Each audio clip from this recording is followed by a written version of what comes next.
मैं सपना पटेल आपका स्वागत करती हूँ आपके अपने चैनल सक्सेस विथ ड्रीम पर। ठीक है बच्चों, इसमें हम कुछ संज्ञा के शब्द देखने वाले हैं। पहले भी हम कुछ शब्द कर चुके हैं, मतलब कुछ क्लासेस इसकी हो गई है जिसमें थ्योरी क्लासेस थी बच्चों, उसमें हमने प्रश्न नहीं देखे थे। यहाँ पर आज हम क्वेश्चंस की क्लास ले रहे हैं। इससे पहले अगर आपको थ्योरी पढ़ना हो तो उसमें आप मेरे चैनल पे जाके क्लासेस देख सकते हैं। अभी प्रश्न करते हैं बच्चों। पहला प्रश्न है आपके सामने, परिवार शब्द में कौन सी संज्ञा है? परिवार शब्द में कौन सी संज्ञा है? तो बच्चों समझेंगे इसको। परिवार शब्द, पहले तो आपको ये पता होना चाहिए संज्ञा क्या होती है। पहले ये पता होना चाहिए संज्ञा क्या होती है, तो इस चीज़ को थोड़ा सा समझना। जब किसी व्यक्ति, वस्तु, स्थान का नाम आपके सामने आता है तो वो हमेशा शब्द क्या होंगे? संज्ञा। जैसे आप अगर अपना ही नाम ले लो, आपका नाम जो भी हो, राधा, रीना, तो रीना शब्द में कौन सी, रीना शब्द क्या है अपने आप में? तो संज्ञा है बच्चों। स्थान का नाम आ जाए, जैसे खंडवा शहर है, इंदौर शहर है, तो इनमें भी क्या है? संज्ञा है।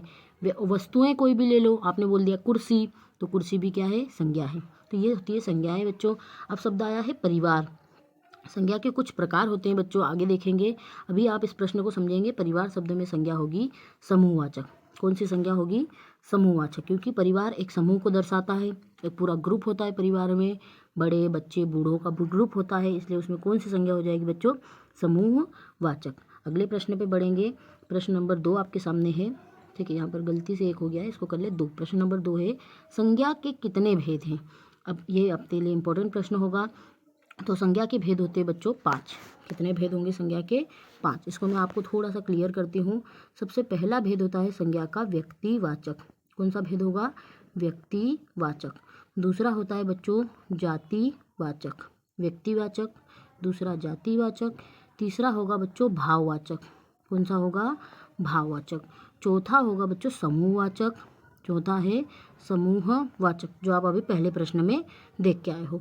और 5वां भेद होता है बच्चों, यहाँ थोड़ी जगह की कमी है, आप ध्यान रख लेंगे। 5वां भेद होता है द्रव्य, या उसी को कहते हैं पदार्थवाचक। अगले प्रश्न पे बढ़ते हैं बच्चों। इसका सही आंसर क्या होगा? 5। ठीक है, अगले प्रश्न पे बढ़ते हैं। निम्न में से जातिवाचक संज्ञा नहीं है। क्या बताना है हमको? जातिवाचक नहीं है। अभी मैंने आपको 5 भेद बताए थे, व्यक्ति, जाति, भाव, समूहवाचक और पदार्थवाचक। अब जातिवाचक संज्ञा नहीं है, तो ध्यान रखना, जातिवाचक संज्ञा में हमेशा एक ग्रुप को या एक जाति को दर्शाया जाएगा। ठीक है, तो समूहवाचक में ग्रुप था, सब प्रकार के लोग थे उसमें, इसमें एक जैसे लोग होंगे। जैसे मैं कहूँ कुर्सी, तो ये जातिवाचक संज्ञा है। गाय जातिवाचक संज्ञा है। लड़का जातिवाचक संज्ञा है। लेकिन राम शब्द में कोई सी भी जातिवाचक संज्ञा नहीं होती है बच्चों। ये हमारा सही आंसर क्या हो जाएगा? राम। अगले प्रश्न पे बढ़ेंगे बच्चों।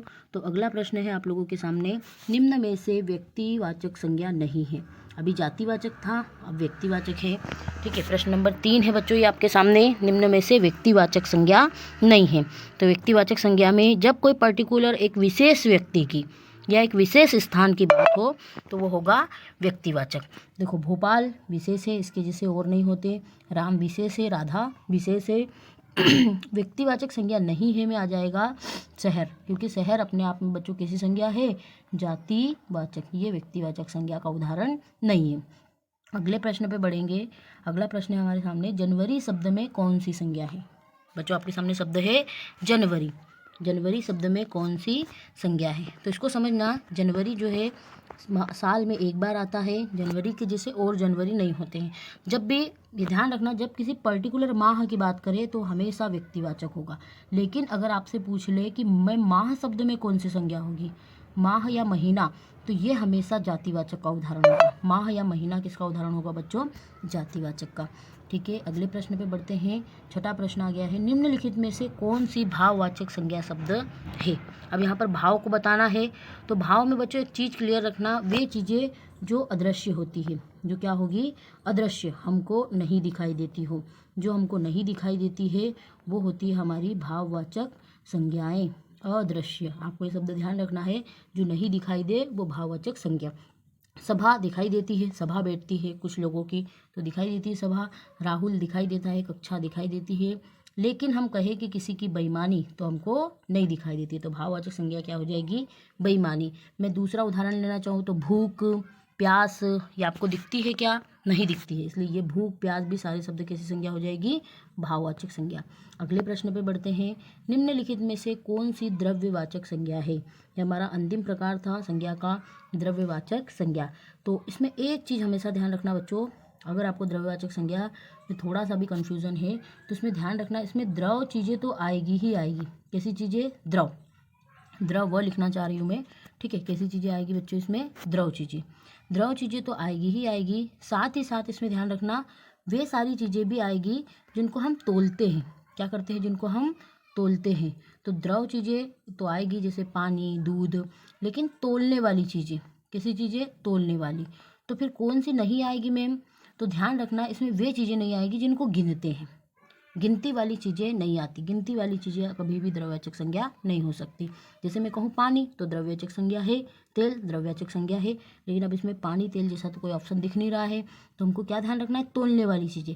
देखो किताब को तोला जाता है क्या? नहीं मैम। कुर्सी को? नहीं मैम। पंखे को? नहीं मैम। इनको सबको हम गिनते हैं, इनको क्या करते हैं? गिनते हैं। एक किताब, दो किताब, एक पंखा, दो पंखा, कुर्सी, एक दो, इस प्रकार से।